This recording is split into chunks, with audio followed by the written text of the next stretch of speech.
پاکستان اور بھارت کے درمیان ایک بار پھر کشیدگی میں اضافہ ہو چکا۔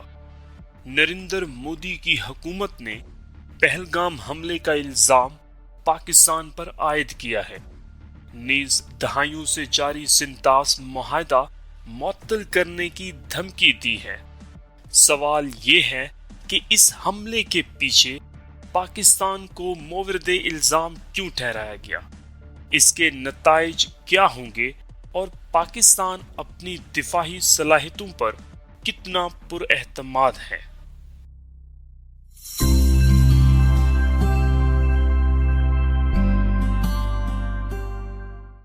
22 اپریل 2025 وہ دن ہے جب کشمیر کے علاقے پہلگام میں چند نامعلوم افراد نے سیاحوں پر فائرنگ کر دی، جس کے نتیجے میں 2 درجن سے زائد ہلاکتیں رپورٹ ہوئیں۔ فائرنگ کرنے والے کون تھے، کہاں سے آئے تھے اور کہاں غائب ہو گئے، ان کو ڈھونڈنے میں بھارتی سیکیورٹی ایجنسیز ابھی تک ناکام رہیں۔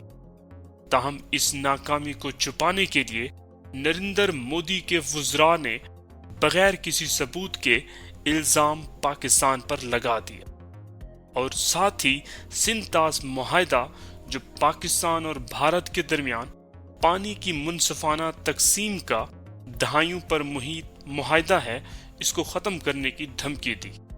یہی نہیں بلکہ بھارت میں موجود تمام پاکستانیوں کو ملک چھوڑنے کا الٹیمیٹم دیا، بھارتی ویزا پر پابندی لگا دی، اور ساتھ ہی پاکستانی سفارت خانے میں عملے کی تعداد کم کر دی۔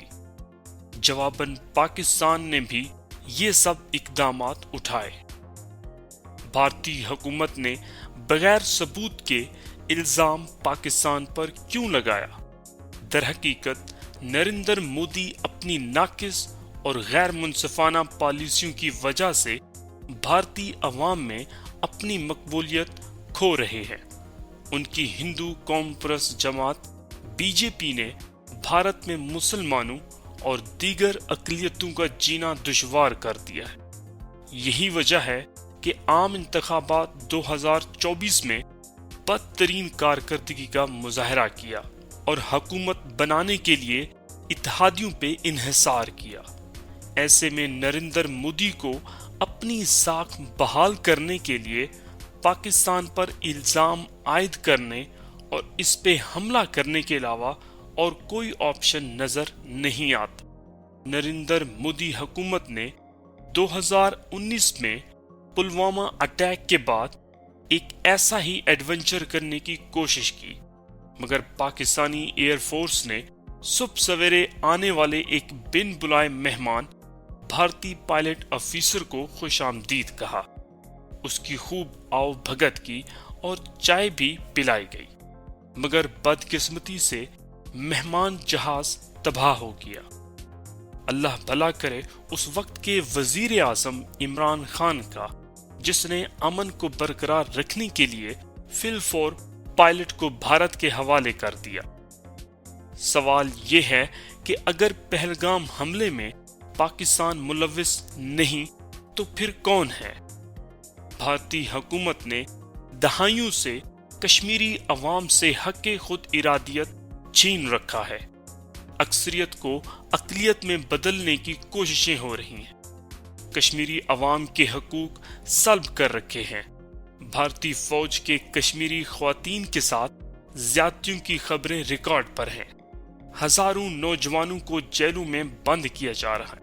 بھارت کے زیر انتظام کشمیر ایک سب جیل بن چکا ہے، جس میں تقریباً 1 ملین فوج تعینات ہے۔ ایسے میں کشمیری نوجوانوں کا ریڈیکلائز ہونا اور اس طرح کے حملے کرنا انہونی بات نہیں۔ اگرچہ معصوم لوگوں پہ حملہ کرنا قابل افسوس ہے، مگر بھارت کو یہ سوچنا ہے کہ کشمیری عوام کو ریڈیکلائزیشن کی طرف دھکیلنے میں اس کا کتنا کردار ہے۔